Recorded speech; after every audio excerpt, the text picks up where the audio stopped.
सभी को हमारी राधे राधे। दर्शकों, आज हमारे समाज में रिश्तों की मर्यादा धीरे धीरे खत्म हो रही है, जिसका मुख्य कारण है social media, OTT platforms, Bollywood movies, extra marital affairs वाले टीवी सीरियल और कुछ संस्कारों की कमी है। दरअसल यह सारे प्लेटफॉर्म समाज के भलाई के लिए थे, लेकिन हम ही ऐसी चीजें उसमें ढूंढते हैं जो समाज को गलत दिशा में ले जाए, और खुद हमें भी उसी में रुचि है, लेकिन दोष हम दूसरों को देते हैं। आज की कहानी ऐसे ही मुद्दे पर आधारित है। यह एक बिहार के बेटी की आप बीती है। उसने बताया है कि कैसे गंदे आचरण में लिप्त ससुराल के लोगों ने उसका जीना हराम कर दिया है। तो चलिए देखते हैं कि यह बिहार की बेटी क्या कह रही है। कहती है, मैं बिहार से हूँ। मेरी शादी एक बहुत ही अजीब परिवार में हुई है।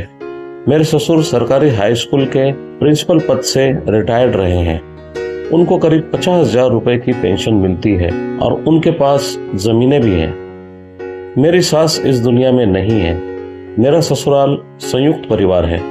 मेरे ससुर 2 भाई हैं। मेरे पति ससुर के इकलौते बेटे हैं।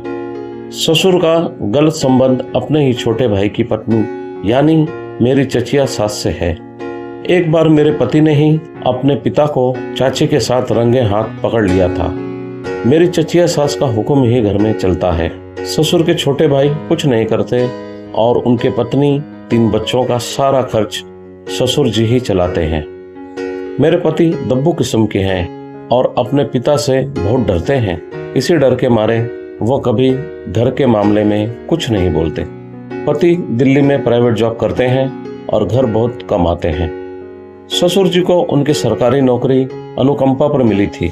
उनके पिता रिटायरमेंट से पहले ही चल बसे थे। ससुर जी 2 भाई हैं, तो शायद अनुकंपा की नौकरी की वजह से वो उनका घर भी चला रहे हैं, और इसी बीच चचिया सास से उनके रिश्ते शुरू हो गए। यह सब देखकर मेरी सास बीमार होती चली गई, लेकिन ससुर जी ने सास का इलाज नहीं कराया। सास इसी वजह से जल्दी दुनिया से चली गई। जब मैं शादी करके ससुराल आई तो ससुर जी और घर के अन्य लोगों की बहुत सेवा की, लेकिन चचिया सास ने मुझे घर में टिकने नहीं दिया। छोटे भाई के परिवार का सारा खर्च ससुर जी ही चलाते हैं। इससे मुझे दिक्कत नहीं थी, लेकिन सब कुछ करने के बावजूद ससुर जी मुझे गालियां और ताने देते थे और चचिया सास उनको यह सब करने के लिए उकसाती रही। उन दोनों के बीच जो अनैतिक संबंध थे वो मुझे गलत लगते थे। जब ससुर जी मारपीट तक करने लगे और खाना बंद कर दिया, तब मैं भागकर माँ के पास चली गई। मेरे जीवन के तनाव में मेरी माँ भी गुजर गई। मेरा अब कोई ठिकाना नहीं था, तो मैं पति के पास दिल्ली आ गई। यहीं छोटी मोटी जॉब करने लगी। मेरा बेटा 5 साल का है। यहाँ हम दोनों पति पत्नी मिलकर जो कमा पाते हैं, उन पैसों से बस घर चल जाता है। ससुर जी कहते हैं कि तुम लोगों को अपनी संपत्ति में से कुछ भी नहीं दूंगा। ससुर जी ने कभी हम दोनों बेटे बहू को सपोर्ट नहीं किया। हम दोनों बहुत मेहनत करते हैं और अपना बच्चा दिल्ली में रहकर पाल रहे हैं। अब हालत यह है कि अगर नौकरी छूट जाए तो कोई देखने वाला भी नहीं है। घर जाएंगे तो वहाँ ससुर जी इतना टॉर्चर करते हैं कि वहाँ रह नहीं सकते। मेरे पति को उन लोगों ने मिलकर इतना दब्बू बना दिया कि ये बेचारे कुछ बोलते नहीं। इस वजह से ससुर और चचिया सास के परिवार का हौसला बढ़ा हुआ है। पति बिल्कुल सीधे टाइप के हैं। कोई कुछ बोल दे तो वो रोने भी लग जाते हैं, जवाब नहीं दे पाते। बचपन में उन्होंने अपनी माँ को घर में पिता के हाथों मार खाते देखा है। शायद वही देखते देखते दब्बू हो गए हैं। ससुर जी मेरे पति से कहते हैं कि सब कुछ बेचकर तुमको भीख मंगवा दूंगा। अपने पिता का ड्रामा देखकर भी पति दुखी रहते हैं। अब ससुर जी हमारे हिस्से में आने वाली जमीनें भी चचिया सास के बेटों को ट्रांसफर कर रहे हैं। पेंशन भी सब उन्हीं लोगों को दे देते हैं। यह सब देखकर मेरा मन बहुत टूट रहा है। मैं बस यही सुझाव चाहती हूँ कि मैं क्या करूँ। क्या मुझे अपना हक छोड़ देना चाहिए या नहीं? प्लीज बताइए कि हम कोई एक्शन ले सकते हैं। मेरी जिंदगी तो नर्क बन गई है। इतना अन्याय बर्दाश्त नहीं होता।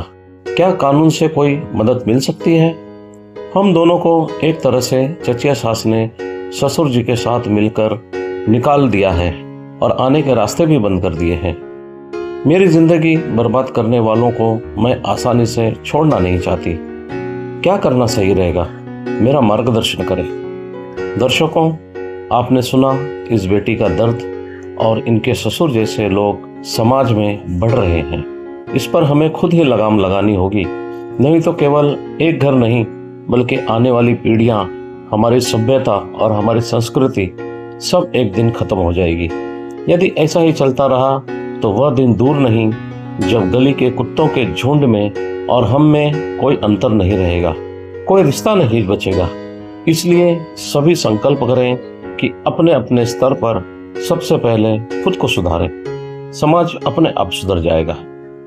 दर्शकों, इस बेटी ने मार्गदर्शन की आशा से अपनी आप बीती यहाँ शेयर की है, तो आप सभी से निवेदन है कि अपनी जानकारी के अनुसार अपने सुझाव कमेंट में साझा करें।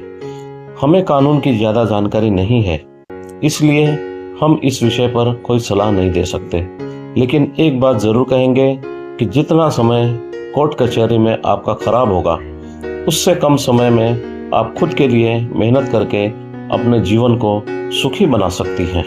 दर्शकों, आपको वीडियो कैसी लगी हमें बताएं और अपनी प्रतिक्रिया जरूर साझा करें। इस चैनल से जुड़े रहने के लिए और पीड़ितों को सलाह रूपी सहायता करने के लिए चैनल को सब्सक्राइब करें।